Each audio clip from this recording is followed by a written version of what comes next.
Verative CPQ 613376-0 one-line interactive AVR tower/rack mount rotatable LCD monitor. A 2.3 megawatt cooling design places a data center in the mid to large tier of modern digital infrastructure, where thermal management is not a support task but a core business requirement. At this scale, every degree of temperature control affects uptime, equipment life, and operating cost.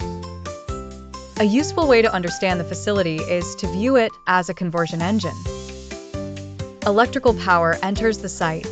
IT systems convert that power into computation, and almost all of it ultimately becomes heat.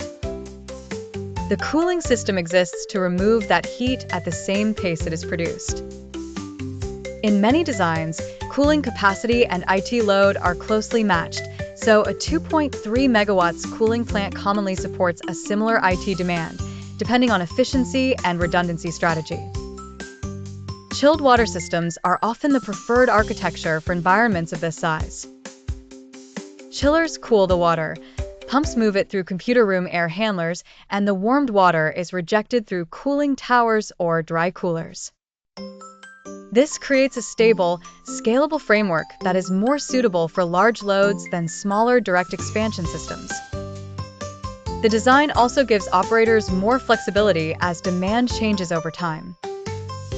Airflow management determines whether that capacity is used effectively. Hot aisle and cold aisle containment reduce mixing, direct cold air to the front of the racks, and guide hot exhaust back to the cooling equipment.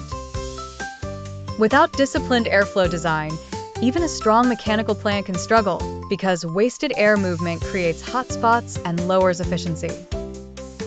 Reliability is equally important. A 2.3 megawatts facility rarely depends on a single cooling path.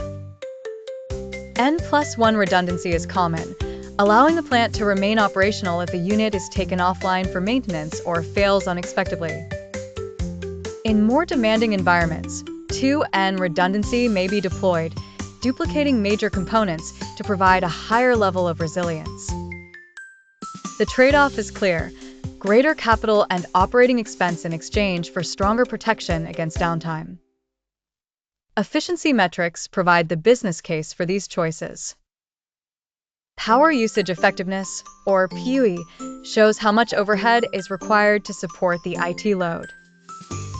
A well-managed data center at this scale may target a PUE between 1.2 and 1.4, which indicates a highly efficient balance between computing and support power.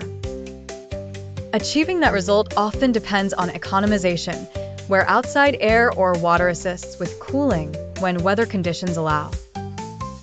As workloads become denser, especially in artificial intelligence and high-performance computing, conventional air cooling can reach its limits.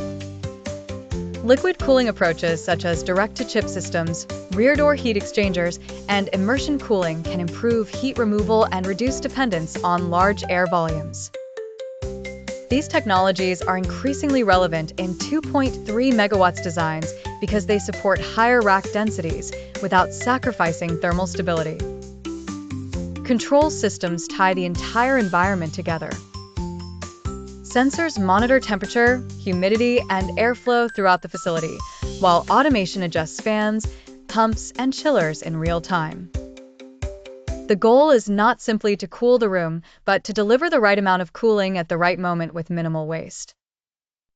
Increasingly, machine learning tools help predict load changes and refine performance.